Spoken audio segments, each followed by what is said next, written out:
Donc c'est effectivement le 4e Conseil Solvay de chimie du XXIe siècle, le 24e au total, et son thème était la catalyse en chimie et en biologie. Alors la catalyse, c'est un phénomène extrêmement important en chimie qui se retrouve partout. Donc un catalyseur, c'est un agent qui facilite une réaction chimique, qui se retrouve inchangé après la réaction, mais qui a permis à la réaction d'aller plus vite. Et donc ça se retrouve dans des tas d'endroits en chimie et en biologie aussi. Les organismes naturels utilisent les catalyseurs, les enzymes.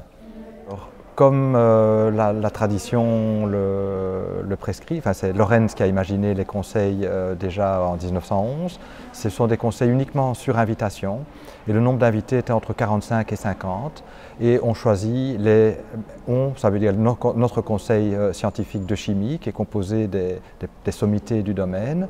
Il y avait 5 prix Nobel sur les 10 membres du comité, choisissent les meilleurs chimistes travaillant, actifs dans le domaine et qui viennent de partout dans le monde. Il y avait des gens qui venaient des États-Unis, des gens qui venaient d'Europe bien sûr et des gens qui venaient du Japon, donc le monde était bien représenté. Oui, nous avons été extrêmement heureux lorsque nous avons appris au début du mois d'octobre que Ben Feringa recevait le prix Nobel cette année-ci.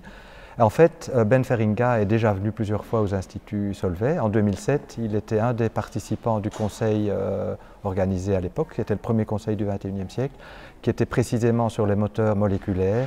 Et les 3 lauréats du prix Nobel de 2016 étaient tous les 3 présents à ce conseil de 2007. Et on les voit sur la photo souvenir du conseil dont nous sommes particulièrement fiers.